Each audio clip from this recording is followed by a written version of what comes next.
Hello बच्चों, कैसे हो? बढ़िया। आप बढ़िया तो मैं भी बढ़िया।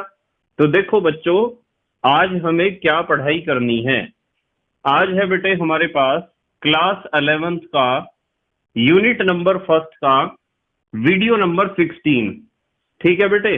तो आज हमारे पास पहले यूनिट का 16वां वीडियो है।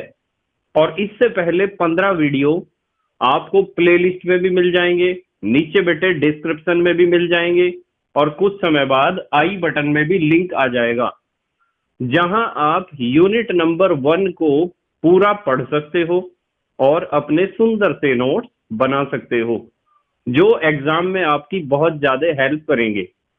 इसी के साथ साथ आपको नीचे डिस्क्रिप्शन में पीडीएफ नोट्स का लिंक भी मिल जाएगा, जहां से आप यूनिट नंबर 1 के सभी वीडियोस के पीडीएफ नोट्स डाउनलोड कर सकते हो। और बेटा, यदि आपके पास टेलीग्राम एप्लीकेशन इंस्टॉल्ड है तो आप टेलीग्राम में सर्च कर सकते हो KMD सहारनपुर। उस चैनल में आपको हमेशा उपलब्ध रहेंगे हर एक यूनिट के पीडीएफ नोट्स। जितना हमारा सिलेबस कंप्लीट होता जाएगा उतने ही पीडीएफ नोट्स वहां पर उपलब्ध होते जाएंगे। ठीक है बेटे। तो देखते हैं आज का हमारा टारगेट क्या है। आज बेटे हमारे पास बड़ा ही इंटरेस्टिंग टॉपिक है। आज हमें डिस्कस करना है रस समीकरण मिति या स्टोकियोमेट्री। तो रस समीकरण मिति या स्टोकियोमेट्री का क्या मतलब होता है, बहुत इंपॉर्टेंट है।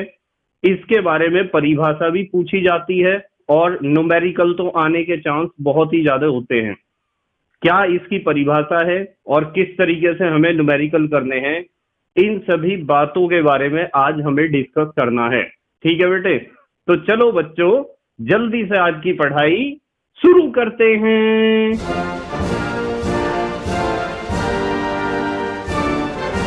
तो बेटे आज हमें डिस्कस करना है रस समीकरण नीति या स्टोकियोमेट्री। तो आपके दिमाग में क्वेश्चन खड़ा हो रहा होगा कि रस समीकरण नीति आखिरकार किस चीज से संबंधित है और इसका मतलब क्या होता है। देखो, नाम आपको भले ही मुश्किल लग रहा हो, पर इसका अर्थ बहुत ही आसान है। ये जो शब्द है स्टोकियोमेट्री, ये ग्रीक भाषा का शब्द है और इसका अर्थ समझना बहुत ही आसान है। सबसे पहले हम समझते हैं कि रस समीकरण मिति या स्टोकियोमेट्री का क्या मतलब होता है, फिर समझेंगे कि इस शब्द को ग्रीक भाषा से क्यों लिया गया था। बेटे, मान लो आपके पास कोई रासायनिक अभिक्रिया है और उसका संतुलित रासायनिक समीकरण आपने लिखा है। भाई, आपके पास कोई रासायनिक अभिक्रिया है तो उस रासायनिक अभिक्रिया को आप प्रदर्शित करने के लिए अभिक्रिया का रासायनिक समीकरण तो लिखते ही हैं, और यदि वो रासायनिक अभिक्रिया का समीकरण संतुलित है तो उस समीकरण में, उस विशेष समीकरण में, उस पर्टिकुलर रिएक्शन में अभिकारकों और उत्पादों की मात्राओं के बीच जो संबंध होता है ना, उस संबंध को ही कहते हैं उस अभिक्रिया की रस समीकरण मिति। अलग अलग अभिक्रियाओं की रस समीकरण मिति अलग अलग होती है, क्योंकि अलग अलग अभिक्रियाओं में अभिकारकों एवं उत्पादों की मात्राओं के बीच संबंध अलग अलग होता है। अभिकारक तो पता है ना आपको किसे कहते हैं।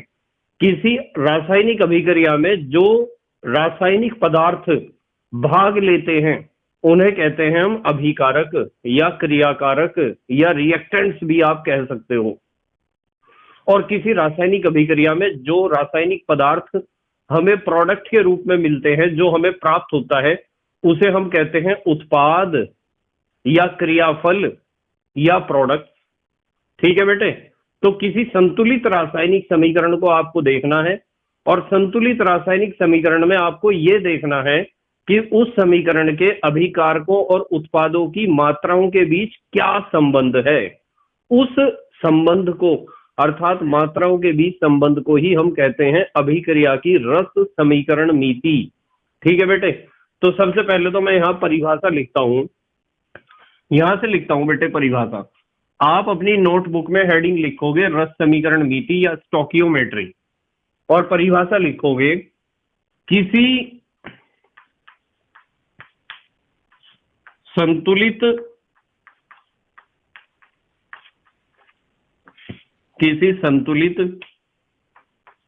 रासायनिक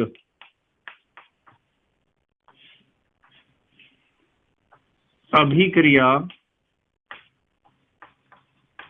किसी संतुलित रासायनिक अभिक्रिया की समीकरण में, किसी संतुलित रासायनिक अभिक्रिया की समीकरण में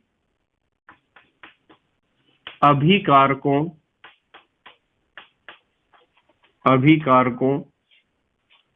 व उत्पादों की मात्राओं के बीच, अभिकारकों व उत्पादों की मात्राओं के बीच जो संबंध होता है, जो क्या होता है बेटे, संबंध, रिलेशन, संबंध होता है, उसे क्या कहते हैं बेटे, उसे अभिक्रिया की, मतलब उस विशेष अभिक्रिया के लिए हम इस शब्द का प्रयोग करेंगे, उसे उस विशेष अभिक्रिया की रस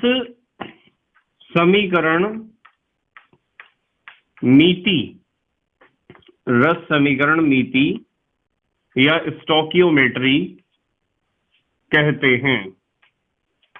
तो ये होता है बेटे रस समीकरण मिति। और मैंने आपको अभी बताया है कि रस समीकरण मिति अलग अलग रासायनिक अभिक्रियाओं के लिए अलग अलग होती है। ये बात आपको ध्यान रखना है। हमने लिखा है कि किसी संतुलित रासायनिक अभिक्रिया की समीकरण में अभिकारकों व उत्पादों की मात्राओं के बीच जो संबंध होता है उसे उस अभिक्रिया की रस समीकरण मिति कहते हैं। देखो, ये जो रस समीकरण मिति है ना, एक बहुत अच्छी बात बताता हूं, चलो आपको यहाँ एक हेडिंग लिखते हैं, नोट।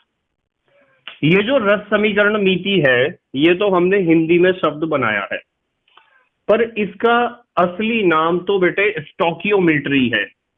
और यदि मैं स्टोकियोमेट्री के बारे में आपको बताऊं, यदि हम स्टोकियोमेट्री की बात करें तो बेटे आपको ध्यान रखना है कि ग्रीक भाषा का शब्द है ये। कौन सी भाषा का शब्द है? ग्रीक भाषा का।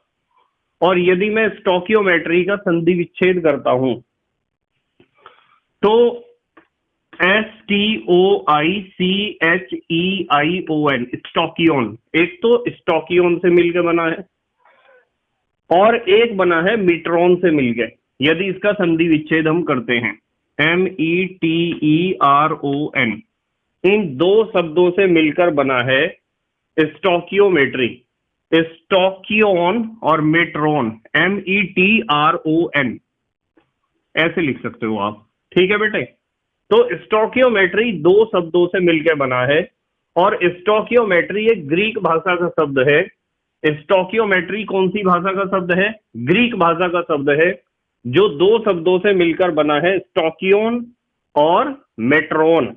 स्टोकियोन का मतलब होता है बेटे, ग्रीक भाषा में स्टोकियोन का मतलब होता है तत्वों पर आधारित, तत्वों पर आधारित।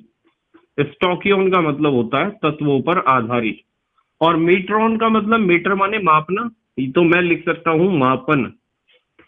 तो आपको इस बात का पता होना चाहिए कि स्टोकियोमेट्री ग्रीक भाषा का शब्द है, जो दो शब्दों से मिलकर बना है, ग्रीक भाषा के स्टोकियोन और मेट्रॉन। स्टोकियोन का मतलब होता है तत्वों पर आधारित और मेट्रॉन का मतलब होता है मापन।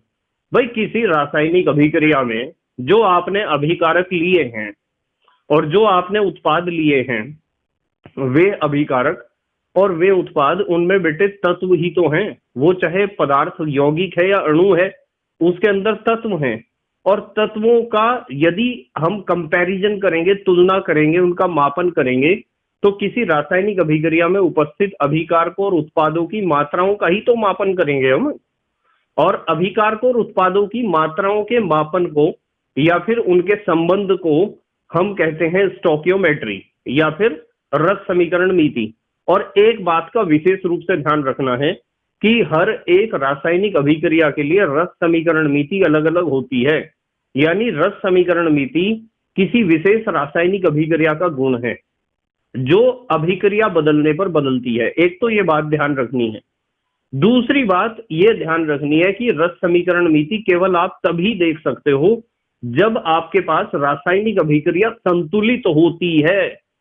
केमिकल रिएक्शन जो है, रासायनिक अभिक्रिया की जो समीकरण है वो पूर्ण रूप से संतुलित होनी चाहिए, अर्थात उसके दोनों ओर उपस्थित प्रत्येक तत्व की संख्या समान होनी चाहिए। ठीक है, तभी आप रस समीकरण नीति ज्ञात कर सकते हो। अच्छा, एक बात बताता हूं, चलो आपको बहुत बढ़िया बात बताता हूं। मान लो आपके पास एक रासायनिक अभिक्रिया है N2 + 3H2 = 2NH3। इस अमोनिया बनाने की हैबर विधि को देखो। आप क्लास 10th में आपने पढ़ी थी अमोनिया बनाने की हैबर विधि। इस समीकरण को देखो, क्या यह रासायनिक समीकरण संतुलित है? तो आप कहोगे कि नाइट्रोजन कितने हैं? 2, इधर भी 2 ही नाइट्रोजन है। हाइड्रोजन कितने हैं? 3 दूनी 6, और इधर भी 2 तिया 6 हाइड्रोजन है। इसका मतलब इसकी रासायनिक समीकरण की स्थिति यह है कि यह संतुलित है।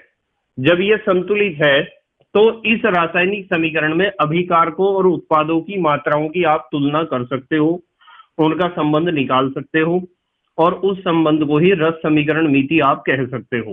देखो कैसे भाई, N2 के पहले कुछ नहीं लिखा हुआ है तो 1 ही तो है यहाँ बेटे। क्या है? 1।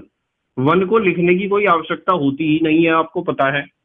तो बेटे ये जो संख्याएं हैं ना, जैसे ये 1 लिखा हुआ है, जैसे ये लिखा हुआ है 1, इस 1 को देखो ध्यान से। ये लिखा हुआ है 3 और ये लिखा हुआ है 2।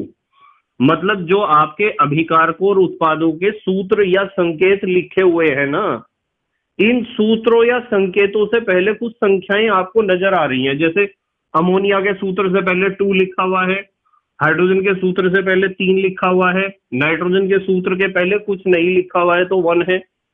तो किसी संतुलित रासायनिक समीकरण में अभिकारकों और उत्पादों के सूत्रों या प्रतीकों के पहले जो संख्याएं लिखी होती है ना, इन संख्याओं को हम कहते हैं रस समीकरण मीतीय गुणांक।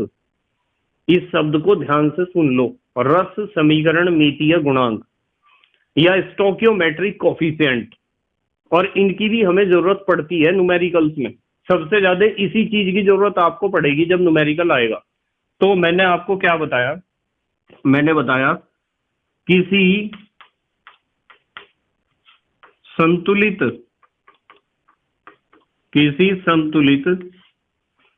रासायनिक समीकरण में,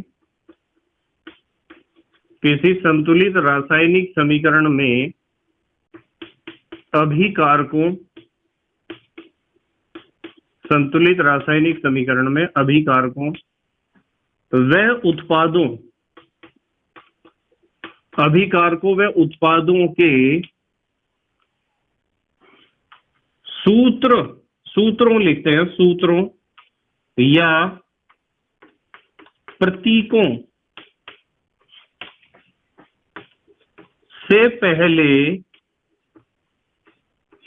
जो संख्याएं लिखी होती हैं,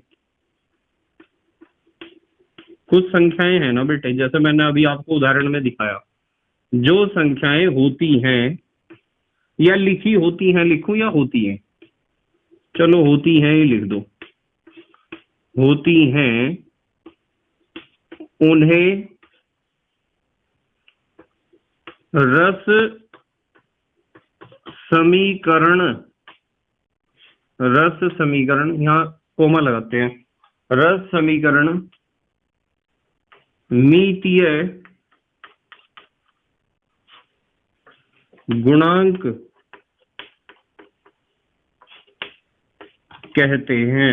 ये चीज ध्यान रखनी है बेटे, एग्जाम में क्वेश्चन आ जाता है। देखो मैं इसे अंडरलाइन करता हूं, रस समीकरण मीतीय गुणांक, ये ध्यान रखना है आपको।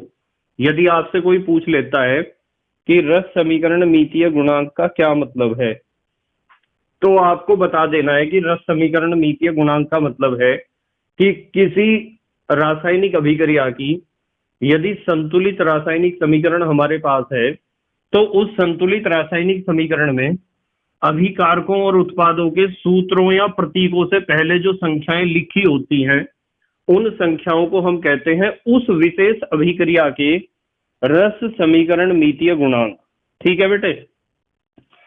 तो अब एक दिमाग में आपके क्वेश्चन खड़ा हो रहा होगा। क्वेश्चन ये खड़ा हो रहा होगा कि चलो ठीक है सर, आपने बता दिया कि किसी संतुलित रासायनिक समीकरण में अभिकारकों और उत्पादों की जो मात्राएं हैं उनके बीच जो संबंध है उसे रस समीकरण मीति हम कहते हैं। ठीक है, अच्छी बात है। और अभिकारकों और उत्पादों की जो सूत्र या प्रतीक है उनसे पहले जो संख्याएं लिखी होती हैं, उन संख्याओं को हम कहते हैं रस समीकरण मीतीय गुणांक। पर इनका उपयोग क्या है, क्या करेंगे हम इनका हम अचार डाल लेंगे क्या?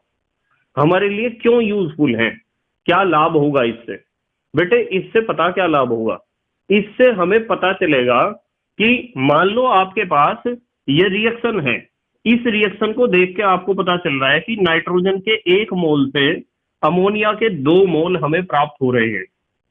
मतलब ये जो रस समीकरण मीतीय गुणांक है, ये वास्तविकता में ये जो संख्याएं हैं ये मोलों की संख्याओं को प्रदर्शित करती हैं।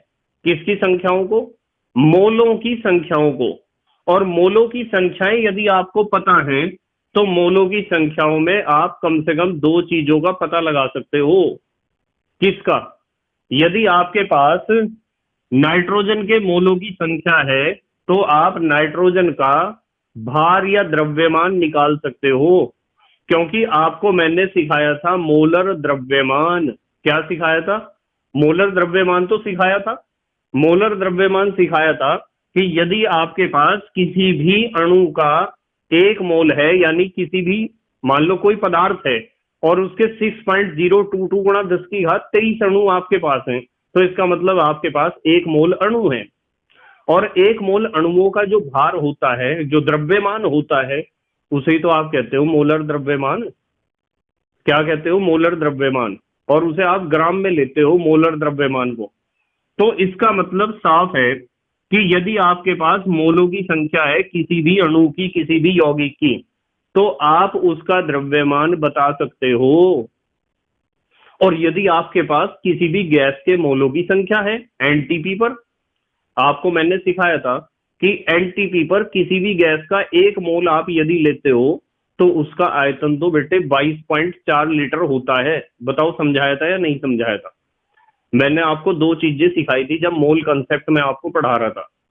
पहली चीज तो मैंने आपको बताई थी मोलर द्रव्यमान का क्या मतलब होता है, और दूसरी चीज मैंने आपको पढ़ाई थी कि मोलर आयतन का क्या मतलब होता है।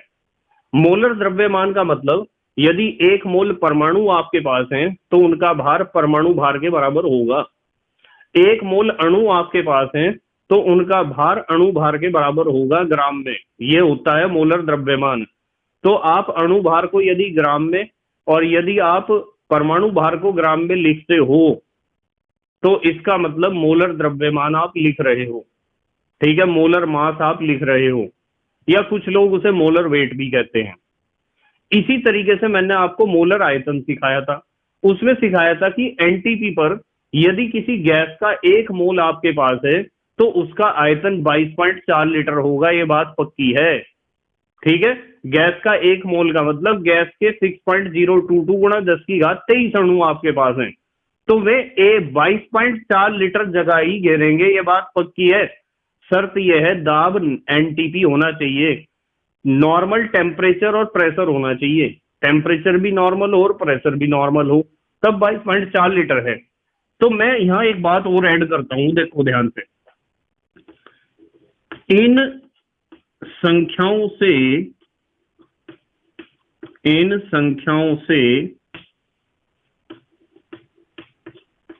मोलों की संख्याओं को, इन संख्याओं से मोलों की संख्याओं को समझ रहे हो आप? जो रस समीकरण मीतीय गुणांक है वे संख्याएं तो हैं, इन संख्याओं से यानी रस समीकरण मितीय गुणांकों से मोलों की संख्याओं को प्रदर्शित किया जाता है, प्रदर्शित किया जाता है। किसे प्रदर्शित किया जाता है? मोलों की संख्याओं को।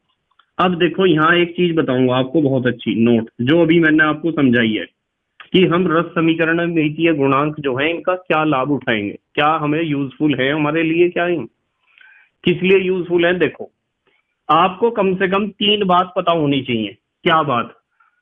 सबसे पहली बात तो ये पता होनी चाहिए कि एक मोल, मान लो 1 मोल आपके पास परमाणु है, 1 मोल परमाणुओं का जो द्रव्यमान होता है ना उसे आप कहते हो मोलर द्रव्यमान।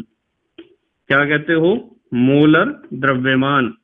या फिर आप उसे कह सकते हो परमाणु भार, या परमाणु द्रव्यमान कह दो आप, परमाणु भार।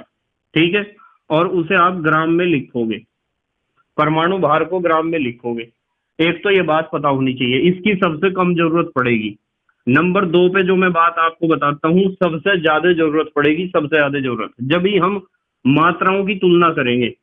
मात्रा का मतलब बेटे यहाँ द्रव्यमान भी हो सकता है और आयतन भी हो सकता है। जो आपने परिभाषा लिखी है ना कि ये लिखी है, अभिकार को व उत्पादों की मात्राओं के बीच संबंध होता है। ठीक है बेटे, तो मात्रा का मतलब यहाँ द्रव्यमान भी हो सकता है, आयतन भी। जैसे हमने लिखा है 1 मोल परमाणुओं का द्रव्यमान, ऐसे ही मैं लिखूंगा 1 मोल अणुओं, 1 मोल अणुओं का जो द्रव्यमान होता है ना, ठीक है, उसे भी आप मोलर द्रव्यमान कहते हैं। क्या कहते हैं? मोलर द्रव्यमान। ये परमाणुओं का मोलर द्रव्यमान है, ये अणुओं का। और अणुओं का जो मोलर द्रव्यमान होता है वो अणु भार के बराबर होता है। किसके बराबर होता है? अणु भार के। और ये भी ग्राम में होता है। ये चीज बहुत काम की है, ध्यान से देख लो इसे। हालांकि मोल कंसेप्ट में मैंने आपको ये बात स्पष्ट करी थी पूर्ण रूप से। अच्छा, मान लो एनटीपी पर एक चीज और है बेटे। वैसे ये बातें आपने सीख रखी हैं पहले से ही, मैंने आपको सिखा रखी हैं। जो बच्चा प्ले लिस्ट के अनुसार सभी वीडियोस को देखता है, अपने नोट्स बनाता है, रिवाइज करता है नोट्स से, उसे कोई प्रॉब्लम नहीं होने वाली है, इस बात की गारंटी है पूरी। प्रॉब्लम सिर्फ उस बच्चे को होगी जो आलस्य का गुलाम हो चुका है, जो शॉर्टकट मारने की कोशिश करता है। कि आपकी किताब है बहुत मोटी और आप जो है कोचिंग में या क्लास में स्कूल में बैठे हो, आपके टीचर ने आपके नोट्स बनवा दिए, इतनी मोटी किताब है, दोनों मिला के उनके नोट्स बन गए इतने, और नोट्स इतने बने, फिर आपने एग्जाम के टाइम पे कहा कि सर इन नोट्स में निशान लगा दो आप। मतलब उसे और भी ज्यादा क्या कर रहे, कम करने की कोशिश कर रहे अपने बर्डन को, अपने जो आपको सीखना है सब्जेक्ट, उसे आपने क्या करा, नोट्स थे इतने मोटे, उसमें आपने कहा कि सर इसमें निशान लगा दो, निशान लगवा लिए, वो इतना हो गया। उसके बाद आपको वो भी ज्यादा लग रहा। आपको का मतलब उन बच्चों की बात कर रहा हूं जो आलसी हैं, जिनके ऊपर आलस्य शेषनाग की तरह ऐसे बैठा हुआ है कि मैं तुझे जिंदगी में तरक्की नहीं करने दूंगा, बिल्कुल भी। आलस्य के गुलाम हो चुके हैं जो। अब वे नोट्स इतने थे, निशान लगाए इतने हो गए। अब क्या हुआ, मार्केट में आ गए क्वेश्चन बैंक, क्वेश्चन बैंक खरीद के ले आए। क्वेश्चन बैंक उससे भी ज्यादा पतला है, और सर को आगे कह दिया या मैडम को, जो भी आपको पढ़ाते हैं कॉलेज में या ट्यूशन में, कोचिंग में, उन्हें कहा कि सर मॉडल पेपर पे भी निशान लगवा दो आप यानी क्वेश्चन बैंक पे भी आप निशान लगवा दो। तो मतलब हम हर एक काम को घटाने का प्रयास कर रहे हैं। काश ऐसा हो जाए कि हमें जो एग्जाम में हमारे क्वेश्चन आने हैं उन क्वेश्चन का ही पता चल जाए, तो हमारी हो जाएगी बल्ले बल्ले। तो बेटे शॉर्टकट लेने की कोशिश नहीं करनी चाहिए, इस बात का ध्यान रखना है। यदि आप मेहनत और ईमानदारी से पढ़ाई को करोगे ना, और शॉर्टकट लेने की कोशिश नहीं करोगे, तभी जिंदगी में आपको सफलता मिलेगी, इस बात की गारंटी है। सफलता मिलने में आपको समय लग सकता है, देर हो सकती है, पर उस काम में अंधेर नहीं हो सकती।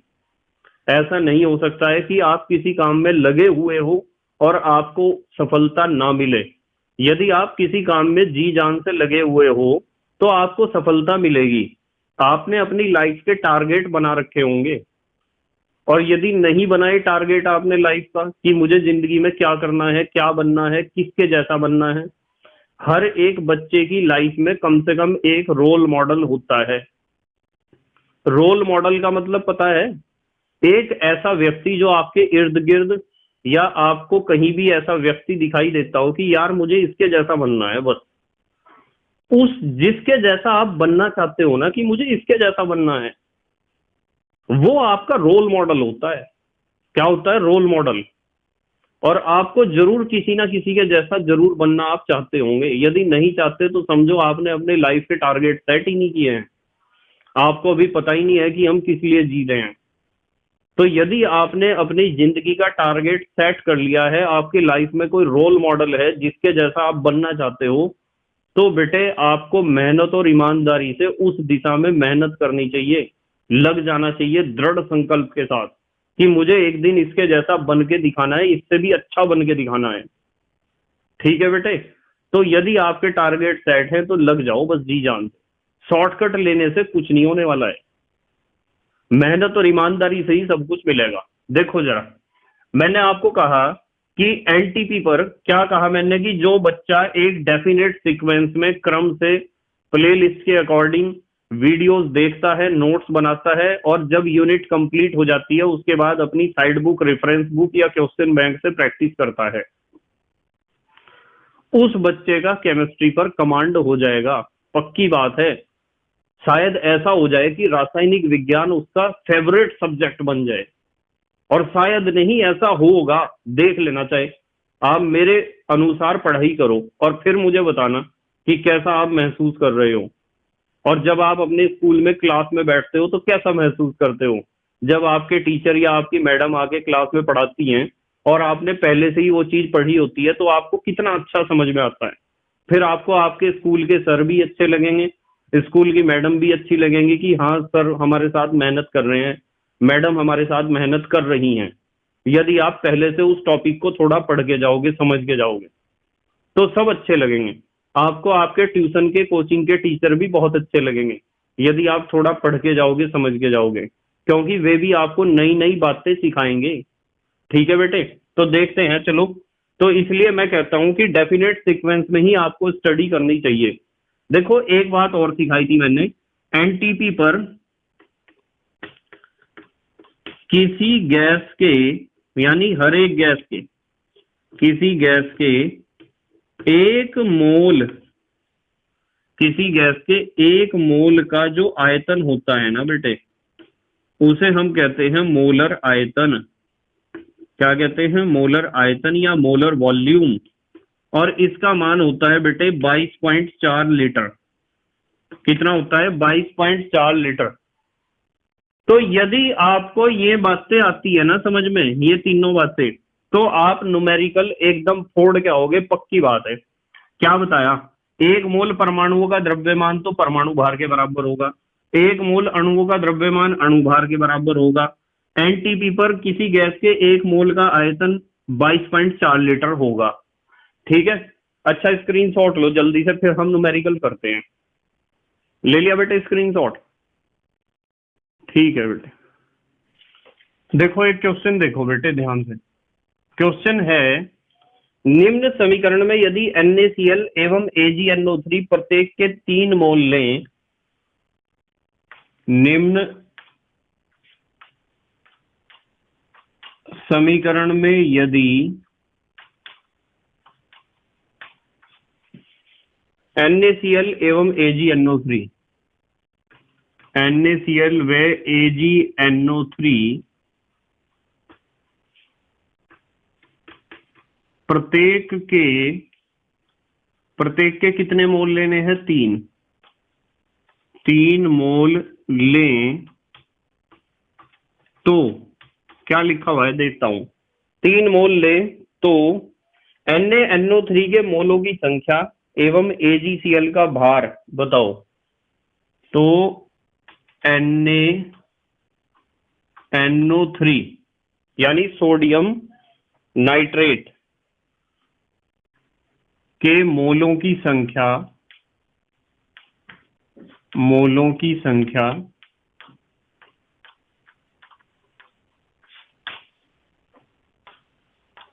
एवं, और क्या पूछा है, एवं AgCl का भार, एवं AgCl जो प्राप्त होगा, AgCl का भार, भार का मतलब आप द्रव्यमान भी कह सकते हो, रासायनिक विज्ञान में भार कह सकते हो, द्रव्यमान कह सकते हो, दोनों का एक ही मतलब है रासायनिक विज्ञान में केवल।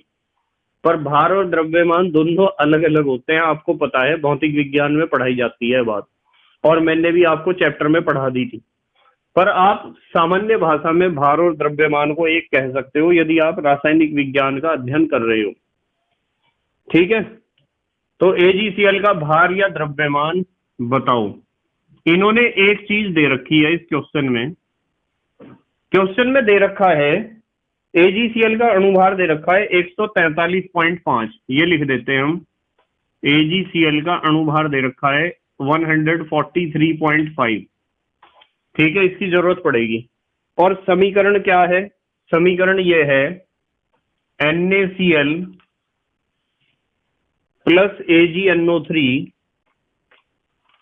Plus AgNO3 is equal to AgCl, Ag और Cl जुड़ जाएंगे, AgCl प्लस NaNO3, ये समीकरण है, NaNO3 सोडियम नाइट्रेट।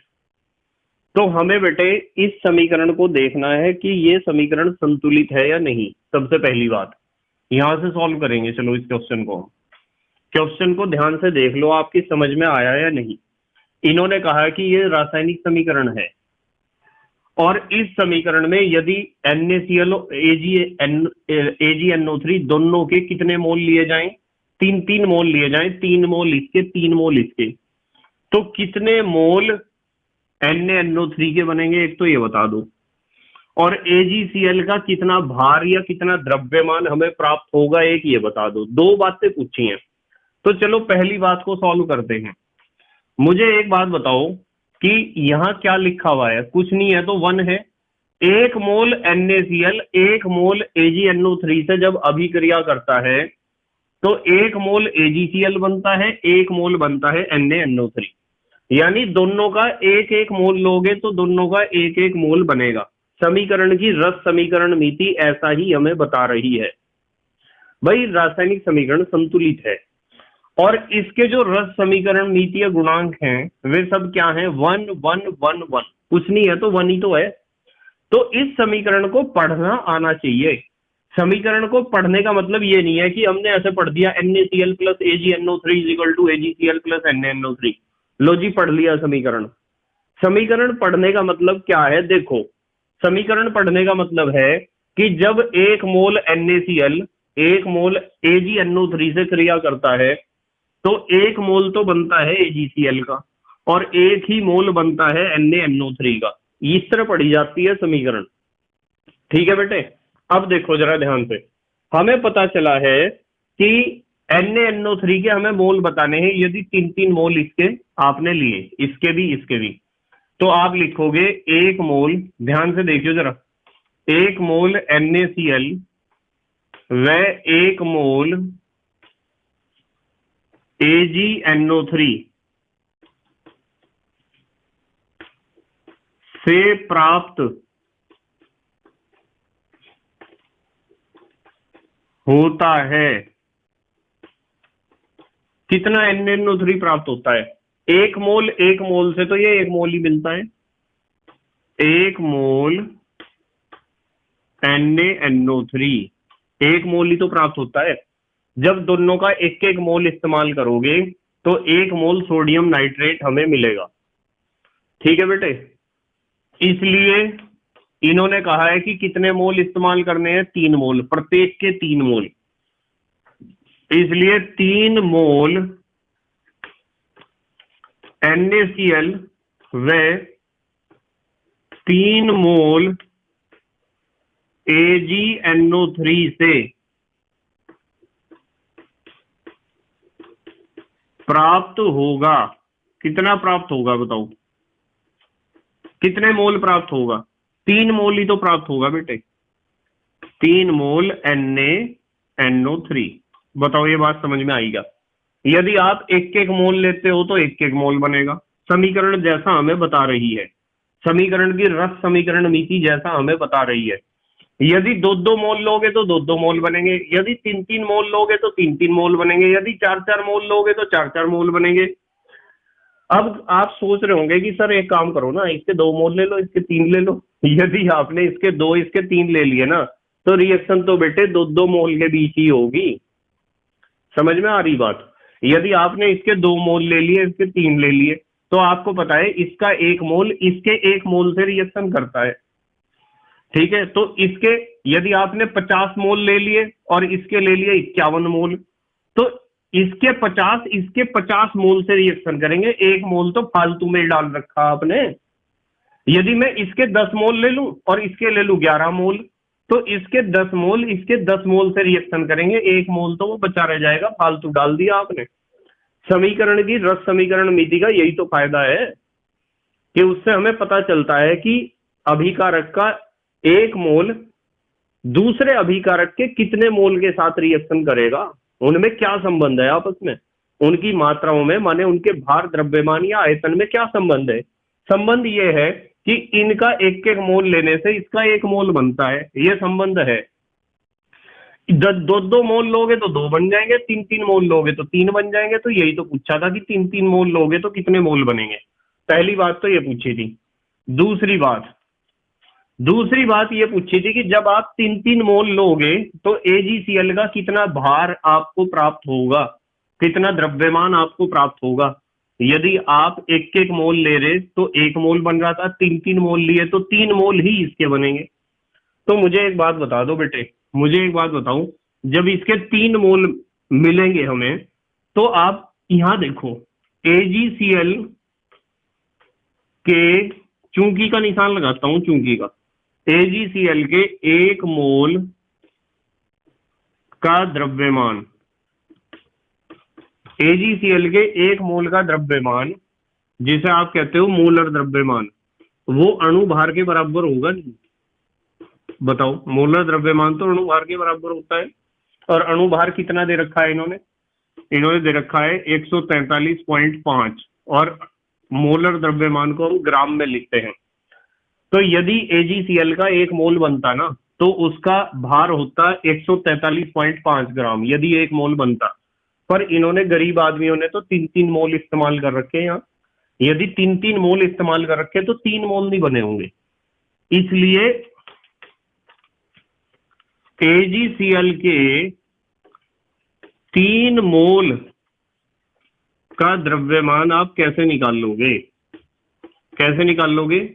आप 3 से गुणा कर दोगे इसके अणुभार को, यानी मोलर द्रव्यमान को 3 से गुणा करोगे। 1 मोल का द्रव्यमान इतना होता है, तो 3 का कितना हो जाएगा? तो 3 से हमें गुणा करनी है 143.5 को।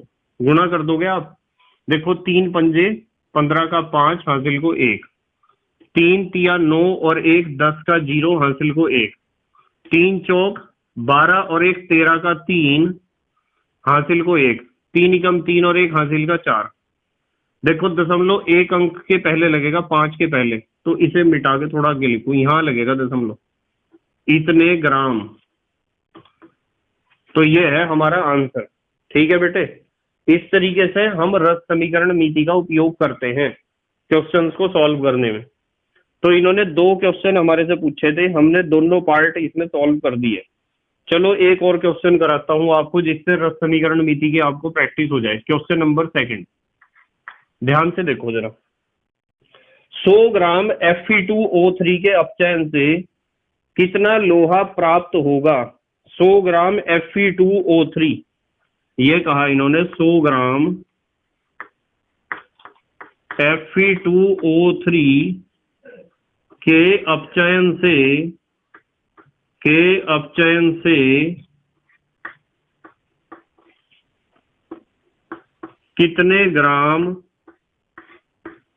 कितने ग्राम लोहा माने Fe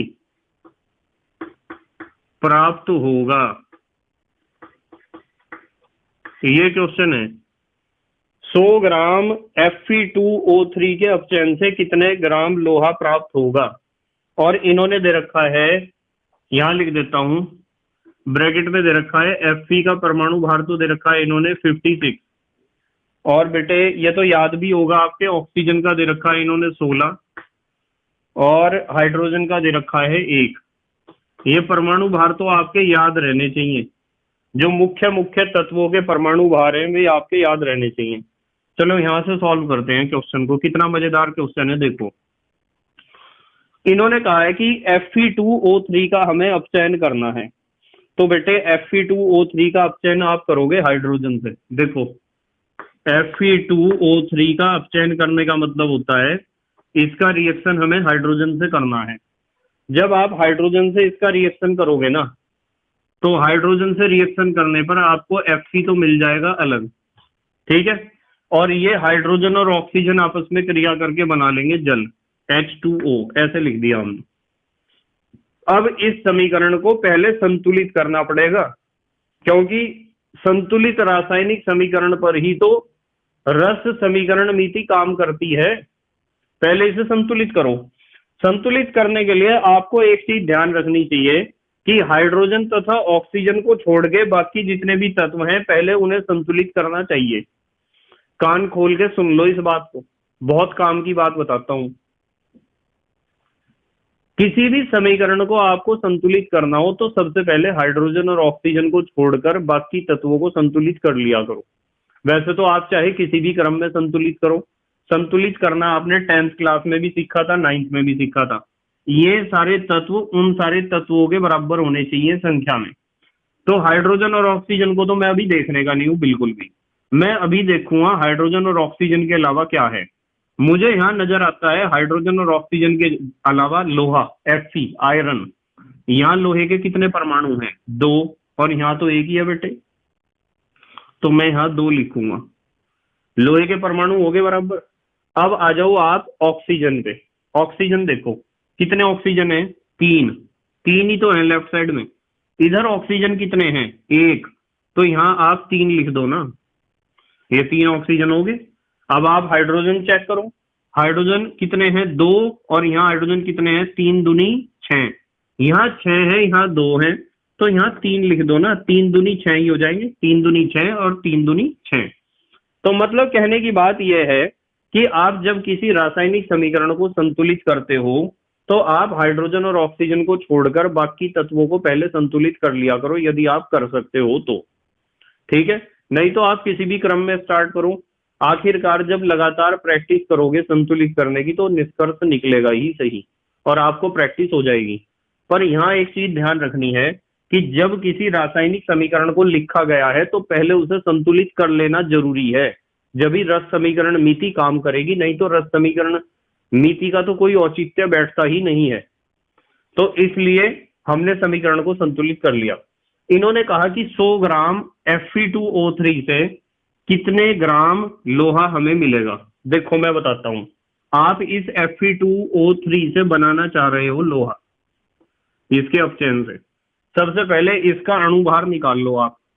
2 तो है Fe का कितना दिया इन्होंने परमाणु भार? 56 दिया। 2 तो है Fe 56 वाले, प्लस 3 है ऑक्सीजन 16 वाले। तो ये कितना हो जाएगा? 2 छिंग 12 का 2 हासिल को 1, 2 पंजे 10 और 1 11, 112 तो ये हो गया। प्लस 16 दूनी 32, 16 तिया 48। जोड़ेंगे इन्हें, 8 और 2 10 का 0 हासिल को 1, 4 और 1 5 और 1 हासिल वाला 6, और ये हो गया आपका 160। कितना हुआ बेटे? 160। तो यदि आप मोलर द्रव्यमान मानते हो ना इसे, तो आप 160 ग्राम कहोगे, क्योंकि हमने 1 मोल का द्रव्यमान निकाला है। और 1 मोल के, एक ही तो है लिखा हुआ है ना, 1 मोल के द्रव्यमान को आप कहते हो मोलर द्रव्यमान। अब मुझे इसे नहीं नापना, इसे नहीं नापना। जब सवाल यहाँ और यहाँ इन 2 अभिकारक और उत्पादों के बीच में झूल रहा, तो मैं इन 2 के ऊपर ही बात करूंगा। ये बनाना चाह रहे हैं Fe2O3 से लोहा, तो Fe2O3 का मैंने मोलर द्रव्यमान निकाल लिया। या यहाँ इस रिएक्शन के अनुसार द्रव्यमान निकाल लिया 160 ग्राम। अब हम Fc का निकाल लेंगे। Fc के कितने मोल हमें प्राप्त हुए हैं? 2 मोल। और Fc का परमाणु भार कितना होता है? 56। तो ये हो जाएगा 2 छिंग 12 का 2, हासिल को 1, 2 पंजे 10 और 1 हासिल का 11। यदि आप निकाल लोगे कि इस रिएक्शन में 2 मोल यदि आपको लोहे के मिले हैं, तो लोहे के 2 मोल का द्रव्यमान इसके मोलर द्रव्यमान का दुगना होगा, 112 ग्राम मैं कहूंगा। तो मुझे रिएक्शन की रस समीकरण मिति देखकर यह पता चला है कि 160 ग्राम Fe2O3 से, यानी आयरन ऑक्साइड से, 160 ग्राम आयरन ऑक्साइड से 112 ग्राम लोहा मिलता है। तो मैं लिख सकता हूं ना इस बात को, चूंकि करके लिखता हूं 160 ग्राम फेरिक ऑक्साइड भी कह सकते हो आप इसे। 160 ग्राम Fe2O3 से प्राप्त लोहा कितने ग्राम है? 112 ग्राम। ठीक है बेटे, तो मुझे यूं बताओ, इसलिए 1 ग्राम Fe2O3 से प्राप्त लोहा कितना होगा? 1 ग्राम से कितना प्राप्त होगा? 112 बटे कितना आएगा बेटे में? 160। और इन्होंने हमारे से पूछा है जी यूं बताओ 100 ग्राम आयरन ऑक्साइड से कितना लोहा प्राप्त होगा। तो इसलिए मैं यहां लिखूंगा, इसलिए 100 ग्राम फेरिक ऑक्साइड या आयरन ऑक्साइड या Fe2O3 से प्राप्त Fe कितना होगा? बताओ क्या लिखूंगा? मैं लिखूंगा, यहां लिख दूं बेटे, थोड़ा आगे जगह थोड़ी कम है ना, बराबर का निशान यहां लगाता हूं। 112 बटे 160 और गुणा कितना लिखना है? 100। ये लिख दिया 100। अब आपको इन्हें कैंसिल करते जाना है। ये तो इससे कैंसिल हो जाएगा, 2 से कटते चले जाएंगे, 2 से कटते चले जाएंगे। तो कर लोगे ना इसे। यहाँ के बाद मैं ऊपर सॉल्व करता हूँ, यहाँ के बाद ऊपर सॉल्व करते हैं इसे। ये ऊपर तो है 112 और नीचे है 16 और गुणा में है 10। तो 112 को जब आप 16 से भाग करोगे, वैसे तो 2 से काटते चले जाओ, एक ही बात है, 16 से तो पूरा कट जाएगा। 16 सत्ते कितने होते हैं? 112। ये 7 बार कट जाएगा, तो ये हो जाएगा 7 गुणा 10 बराबर 70 ग्राम।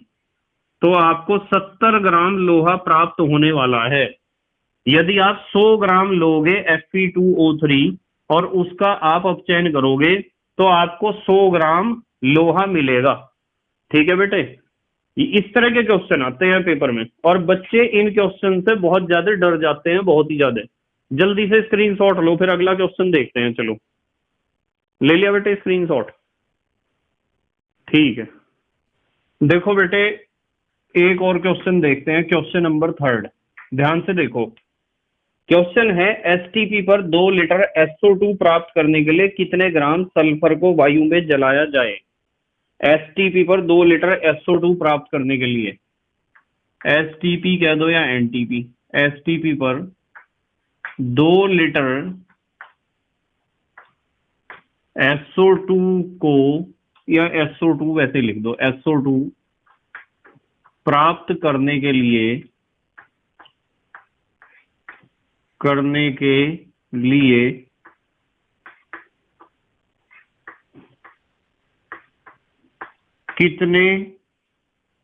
ग्राम सल्फर को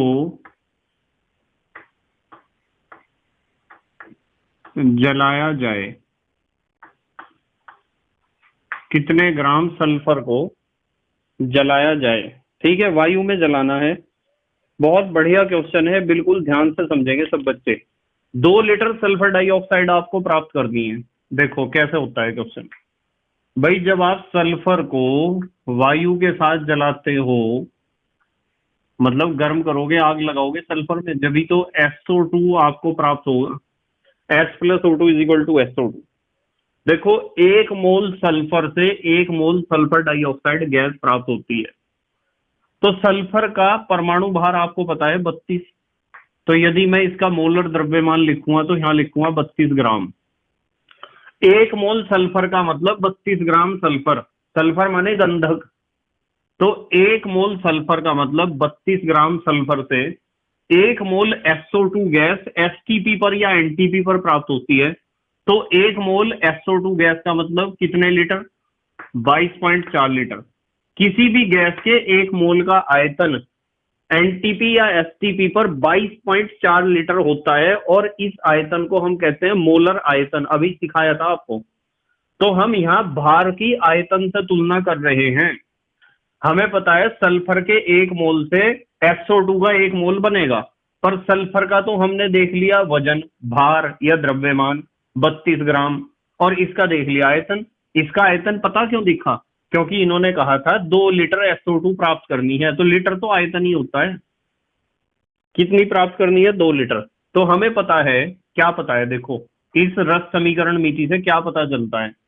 1 मोल से 1 मोल मिला, यानी 32 ग्राम हमें मिला 22.4 लीटर। 32 ग्राम से हमें मिला 22.4 लीटर। चूंकि 22.4 लीटर SO2 प्राप्त होती है कितने सल्फर से प्राप्त हुई? 32 ग्राम सल्फर से। ठीक है, इसलिए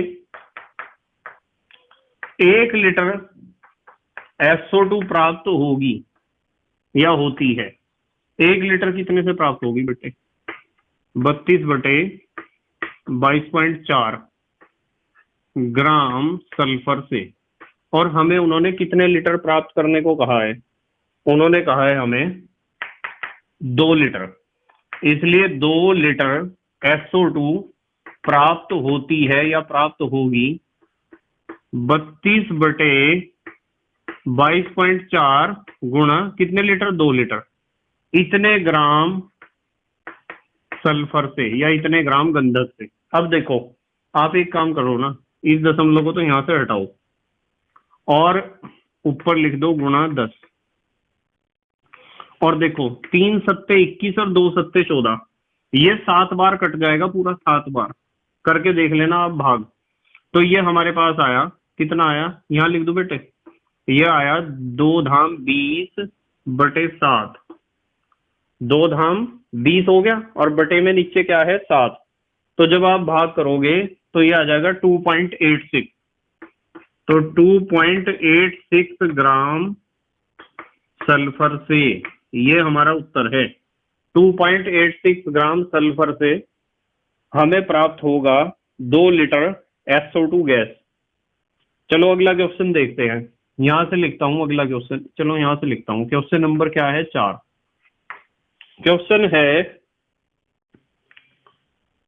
क्वेश्चन है 20 ग्राम शुद्ध CaCO3 की NTP पर 20 ग्राम शुद्ध, थोड़ा ऊपर से लिखते हैं बेटे क्वेश्चन को, कभी जगह कम रह जाए। इस चीज को हम अलग कर देंगे। यहां मैंने लाइन खींच दी है, आप ध्यान रखोगे। क्वेश्चन नंबर क्या है बेटे? क्वेश्चन नंबर है 4। क्वेश्चन है 20 ग्राम शुद्ध CaCO3 की, 20 ग्राम शुद्ध कैल्शियम कार्बोनेट की एनटीपी पर तनु HCl से क्रिया कराने पर, तनु माने डाइल्यूट, HCl से क्रिया कराने पर क्या कहा है इन्होंने? CO2 का कितना आयतन प्राप्त होगा? CO2 का कितना आयतन माने लीटर, कितना आयतन यानी कितने लीटर CO2 प्राप्त होगा। ये क्वेश्चन है हमारा। देखो, बहुत बढ़िया क्वेश्चन है, ध्यान से देखेंगे। यहां से लिखते हैं इसका आंसर। इन्होंने कहा है कि CaCO3 का रिएक्शन हमें HCl के साथ कराना है। तो CaCO3 का रिएक्शन HCl के साथ, देखो HCl के साथ जब आप रिएक्शन कराते हो ना, तो क्या होता है कि यहां से जो है दो HCl की हमें जरूरत पड़ती है, कितने HCl की? दो। जब दो HCl की रिएक्शन होती है ना तो ऐसा होती है रिएक्शन, देखो बैलेंस करने पे भी आप दो ही लिखोगे। हम देखो Ca और दो Cl है, कितने Cl हैं? दो, क्योंकि दो H हैं, दो ही Cl हैं।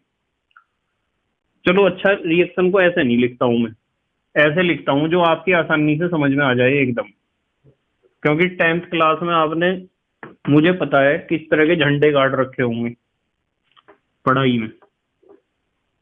देखो यहां लिखता हूं CaCO3 और यहां लिखता हूं HCl।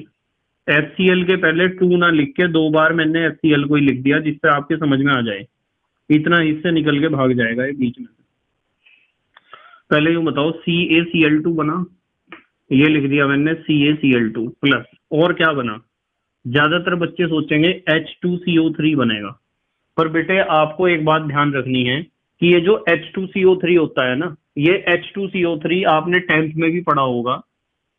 यहां लिखता हूं, ये जो H2CO3 होता है ना, ये टूट जाता है किसमें?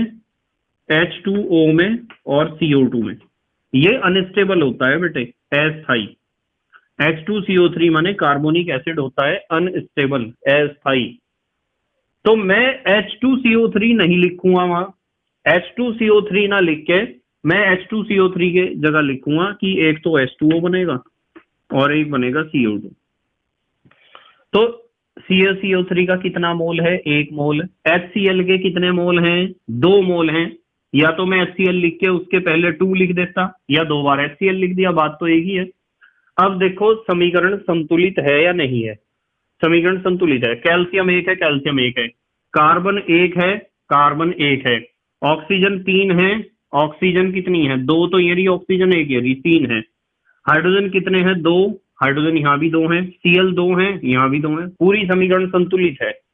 समीकरण संतुलित है इसका मतलब आप रस समीकरण नीति लगा सकते हो, बिल्कुल लगा सकते हो रस समीकरण नीति। और यदि आप रस समीकरण नीति लगाओगे तो इन्होंने पूछा है 20 ग्राम लेना था कैल्शियम कार्बोनेट और कितने मोल CO2 के मिलेंगे।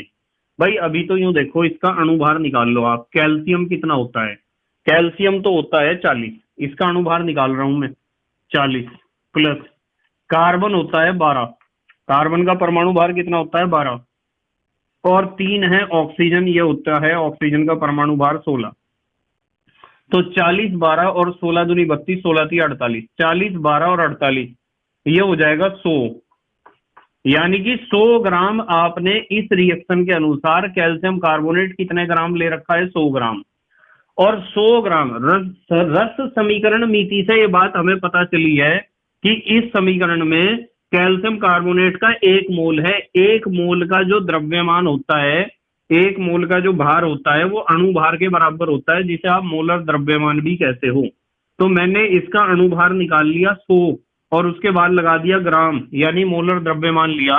इस रिएक्शन में हमें पता चल रहा है कि 100 ग्राम कैल्शियम कार्बोनेट से, सवाल किस किस के बीच में है? कैल्शियम कार्बोनेट और CO2 का पूछना है कितना आयतन। तो CO2 का 1 मोल मिला ना, कुछ नहीं है तो 1 है, 1 मोल है, और 1 मोल का मतलब कितना आयतन होगा? देखो इन्होंने कहा है NTP कहा है ना, तो 1 मोल का आयतन कितना हो जाएगा बेटे? किसी भी गैस के 1 मोल का आयतन होता है 22.4 लीटर। तो बेटे मुझे यूं बताओ, 100 ग्राम से तो 22.4 लीटर हमें CO2 मिली। तो मैं लिख देता हूं इस बात को, क्योंकि 100 ग्राम CaCO3 से प्राप्त CO2 बराबर 22.4 लीटर। ठीक है, इसलिए 1 ग्राम कैल्शियम कार्बोनेट होता तो कितनी CO2 प्राप्त होती? 22.4 बटे 100। और हमारे पास इन्होंने सवाल में कितने ग्राम कहा है कि 20 ग्राम लो आप और बताओ कितना आपको CO2 मिलेगा। 20 ग्राम से कितना प्राप्त होगा? तो 22.4 बटे 100 और गुणा क्या हो जाएगा? 20। इस दशमलव को यहां से हटाओ, नीचे लिखो 10, इस 0 से 0 को उड़ा दो और 2 का कर दो इसमें मल्टीप्लाई। 2 चौक 8 और 2 दूनी 4 और 2 दूनी 4 और बटे में गुणा में 2 तो गुणा कर दी हमने और बटे में क्या है 100 और 100 में कितने जीरो हैं 2 जीरो के कारण दशमलव यहाँ चला जाएगा 2 अंक पहले, ये आ जाएगा 4.48 ग्राम, सॉरी लीटर। आयतन तो लीटर में नपता है ना। 4.48 लीटर आपको CO2 गैस प्राप्त होगी। कितनी CO2 प्राप्त होगी? 4.48 लीटर। कब प्राप्त होगी? यदि आप 20 ग्राम शुद्ध कैल्शियम कार्बोनेट की डाइल्यूट HCl से रिएक्शन कराओगे। तो ये इस्तेमाल होता है रस समीकरण मिति का। चलो एक और बहुत अच्छा सा क्वेश्चन कराऊंगा आपको, जल्दी से स्क्रीनशॉट लो। आप ले लिया बेटे स्क्रीनशॉट? ठीक है, देखो बेटे एक क्वेश्चन और करते हैं। अब आपके बहुत अच्छे तरीके से समझ में आ जाएगा कि रस समीकरण मिति का क्या यूज होता है और किस तरह के क्वेश्चन एग्जाम में पूछे जाते हैं। बेटे रस समीकरण मिति के क्वेश्चंस को देखकर बच्चे बहुत ज्यादा डरते हैं, बहुत ही ज्यादा। और आपको डरना नहीं है, क्योंकि आपको पता है डर के आगे ही जीत है। पता है ना, डर के आगे क्या होती है? जीत होती है। तो इसलिए डरना नहीं है बिल्कुल भी। क्वेश्चन देखो, 2 लीटर C2H4 के ऑक्सीकरण से NTP पर कितने आयतन CO2 मिलेगी? 2 लीटर C2H4 के ऑक्सीकरण से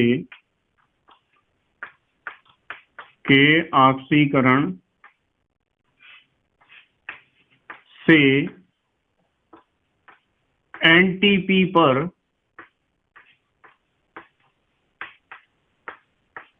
कितने आयतन?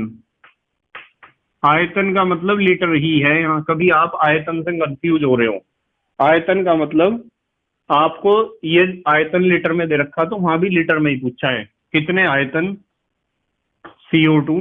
क्या था क्वेश्चन? 2 लीटर C2H4 के ऑक्सीकरण से NTP पर कितने आयतन CO2 प्राप्त होगी। दोनों गैस हैं, गैस की गैस से तुलना करनी है, कोई दिक्कत नहीं है। यहाँ लगना चाहिए क्वेश्चन मार्क। ठीक है, चलो करते हैं क्वेश्चन। देखो यहां से करते हैं इस क्वेश्चन को। C2H4 है, C2H4 जिसे आप कहते हो एथीन, या तो एथीन कहो या एथिलीन भी आप इसे हिंदी में कह सकते हो, इथाइलीन कह सकते हो। जब इसका आप ऑक्सीकरण करते हो ना, यानी ऑक्सीजन से जब इसके साथ रिएक्शन कराते हो ऑक्सीजन की, तो यदि कार्बन ने ऑक्सीजन से रिएक्शन करी तो CO2 बनेगा प्लस, यदि हाइड्रोजन ने ऑक्सीजन से रिएक्शन करी तो H2O बनेगा। ये दो बातें ही तो हो सकती हैं। अब इस समीकरण को बेटे संतुलित भी तो करना है। संतुलित करने के लिए आप ऑक्सीजन में हाइड्रोजन को छोड़कर बाकी को देख लो। ऑक्सीजन में हाइड्रोजन को छोड़ के बाकी क्या चीज है? यहाँ कार्बन है, और कार्बन कितने हैं? 2। यहाँ कितने कार्बन है? 1, तो यहाँ 2 लिख दो ना आप। अब आपको क्या देखना है? अब देखना है आपको ऑक्सीजन। ऑक्सीजन देख लो या हाइड्रोजन देख लो, आपकी मर्जी है। हाइड्रोजन देखो अच्छा कितने हैं? 4। यहाँ कितने हाइड्रोजन है? यहाँ हाइड्रोजन तो 2 ही हैं बेटे, तो यहाँ 2 लिख दो ना, ये भी 4 हो जाएंगे। देखो हाइड्रोजन 4 और यहाँ भी 2 दूनी 4। अब देखो आप ऑक्सीजन, ऑक्सीजन कितनी है? 2। इधर 2 दूनी 4 और 2 6, इधर 6 है, इधर 2 ही है, तो इधर भी 6 कर दो ना, 3 दूनी 6। अब हो गई है हमारी रासायनिक समीकरण संतुलित। और जब रासायनिक समीकरण संतुलित हो जाती है ना, अब हम रस समीकरण मिति को पूरा पूरा इस्तेमाल कर सकते हैं। इन्होंने पूछा है कि 2 लीटर, यदि आप इसे 2 लीटर का ऑक्सीकरण करोगे तो कितने लीटर आपको CO2 मिलेगी। फिलहाल तो यूं बताओ कि यहाँ C2H4 का कितना मोल है? 1 मोल है, और 1 मोल का NTP पर आयतन कितना होता है? 22.4 लीटर होता है 1 मोल गैस का आयतन, 22.4 लीटर। और यहाँ CO2 के कितने मोल हमें प्राप्त हुए हैं? 2 मोल। तो इसका आयतन कितना होगा? 2 गुणा 22.4 लीटर, इतना ही तो होगा बेटे। तो मुझे एक बात बताओ, 22.4 लीटर C2H4 से प्राप्त CO2 कितनी है? 2 गुणा 22.4 लीटर। तो यहां लिख लो इस बात को, क्योंकि 22.4 लीटर एथिलीन या इथाइलीन या इथीन से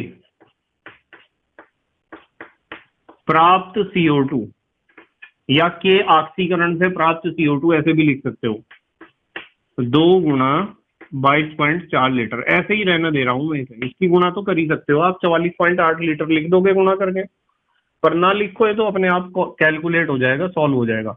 22.4 लीटर से तो हमें इतना CO2 प्राप्त हुआ, इसलिए 1 लीटर यदि हमने लिया होता तो कितना CO2 मिलता, तो हमें मिलता, बटे में हम क्या लिखते बताओ, बटे में लिखते 22.4, इतने लीटर मिलता हमें यदि आप 1 लीटर लेते। और यदि आपने लिया है कितने लीटर सवाल में, 2 लीटर, इसलिए 2 लीटर C2H4 से प्राप्त CO2 कितना होगा, 2 गुणा 22.4 बटे 22.4 गुणा 2 ही तो करूंगा मैं बेटे, इतने लीटर, ये कैंसिल नहीं हो गया, और 2 दूनी कितना आया, 4 लीटर। तो आपको 4 लीटर कार्बन डाइऑक्साइड गैस मिलने वाली है यदि आप 2 लीटर C2H4 का ऑक्सीकरण करते हो। देखो एक बात बताता हूं, इस सवाल को करने के बहुत सारे तरीके हैं, ये जो क्वेश्चन हमने सॉल्व किए हैं इन्हें करने के बहुत सारे तरीके हैं, आप अपने आप नए नए तरीके ढूंढ लोगे यदि आप इन बातों को समझोगे जो मैं आपको सिखा रहा हूं। देखो क्या कर सकते थे आप कर सकते थे कि 1 मोल से 2 मोल बने हैं, यानी 1 लीटर से 2 लीटर बनेगी, तो 2 लीटर से कितने बनेंगे, 4 लीटर। भाई जब आप कंपटीशन में बैठोगे तो इसी तरह तो सवाल को मार के आओगे, यूं थोड़ा ही है कि वहां बैठ के आप लिख रहे, वहां बैठ के यदि आप सब्जेक्टिव पेपर मींस बोर्ड का एग्जाम देते हो या सब्जेक्टिव पेपर देते हो तो उसमें तो आप दिखाओगे कि इस तरह हमने सॉल्व किया है, पर यदि आप कंपटीशन में बैठे हो वहां थोड़ा ही लिख के आओगे।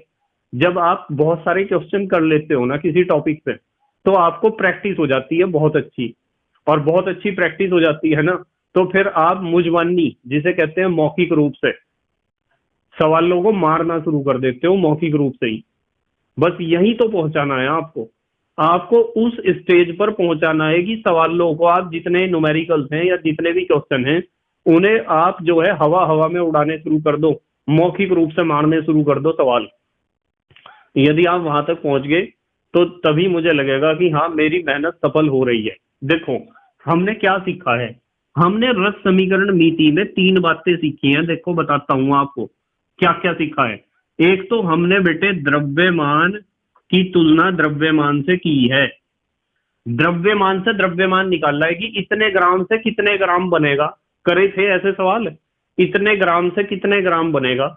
एक हमने सवाल करा था, एक हमने सीखा है कि द्रव्यमान की तुलना किससे करनी, आयतन से, द्रव्यमान की तुलना आयतन से करनी भी सीखी है कि इतने ग्राम से कितने लीटर गैस बनेगी, ऐसा सवाल करा था ना।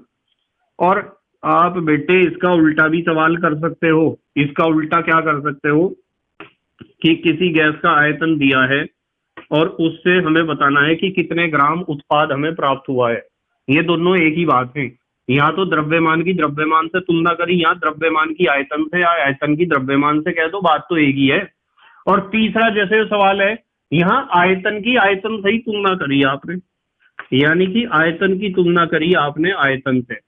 तो ये जो आप तुलना कर रहे हो, ये जो संबंध निकाल रहे हो, ये संबंध मात्राओं में ही तो है। चाहे आप उस मात्रा को यार द्रव्यमान में नाप लो, चाहे आप उस मात्रा को आयतन में नाप लो, पर आप द्रव्यमानों की तुलना या आयतनों की तुलना या द्रव्यमान की आयतन से तुलना कर रहे हो। ये तुलना एक प्रकार की मात्रात्मक तुलना है, और किसी रासायनिक समीकरण यदि वो संतुलित है और उसके अभिकारकों और उत्पादों की मात्राओं की तुलना करना ही तो रस समीकरण नीति है बेटे, इसे ही तो कहते हैं रस समीकरण नीति। ठीक है, अब हमारे देश के प्यारे प्यारे बच्चे जल्दी से स्क्रीनशॉट लेंगे, ले लिया बेटे स्क्रीनशॉट, ठीक है। तो बेटे मुझे उम्मीद है कि आपके समझ में आया होगा कि रस समीकरण नीति या स्टोकियोमेट्री क्या होती है, और आपके समझ में आया होगा कि रस समीकरण नीतिय गुणांक का क्या मतलब होता है, स्टोकियोमेट्री कोफिशिएंट का क्या मतलब होता है। और आपके समझ में यह भी आया होगा कि रस समीकरण मिति का प्रयोग हम रासायनिक गणनाओं में अर्थात केमिकल कैलकुलेशंस में अर्थात न्यूमेरिकल्स में किस तरीके से करते हैं। और मैं आपको बताता हूं कि ये जो न्यूमेरिकल हमने सॉल्व किए हैं इसी तरह के कम से कम एक न्यूमेरिकल हमारे एग्जाम में पूछा जाता है। और आपको बेटे बस एक बात ध्यान रखनी है, एक बात ये ध्यान रखनी है कि आपको किसी भी यूनिट को प्ले लिस्ट के अकॉर्डिंग ही पढ़ना है। यदि आप प्ले लिस्ट के अकॉर्डिंग एक एक वीडियो को देखते रहोगे, एक एक वीडियो लेक्चर को देखते रहोगे, अपने नोट्स बनाते रहोगे, आलसी हो तो पीडीएफ नोट्स को डाउनलोड करके प्रिंट आउट निकलवाते रहोगे और फास्ट रिवीजन मारते रहोगे, और जब आपका यूनिट कंप्लीट हो जाएगा उसके बाद आपको साइड बुक या रेफरेंस बुक या क्वेश्चन बैंक पर जाना है और फिर देखना किस तरह आप सारे सवालों को मारोगे। क्वेश्चन बैंक के सारे सवाल मारोगे आप अपनी रेफरेंस बुक जो आपके स्कूल में या कोचिंग में लगाई गई है उसके चैप्टर के एंडिंग में जो क्वेश्चंस दिए होते हैं उन सारे सवालों को मारोगे आप। बस शर्त यह है कि मेरे अनुसार चलो तो सही, कुछ करके देखो तो सही। ठीक है बेटे, और मुझे उम्मीद है जिन बच्चों ने अपने लाइफ का टारगेट बना रखा है, जिनके जिंदगी का एक मकसद है कि मुझे क्या बनना है, वे जरूर मेहनत करेंगे। ठीक है, तो thank you very much for watching this video. Okay, bye.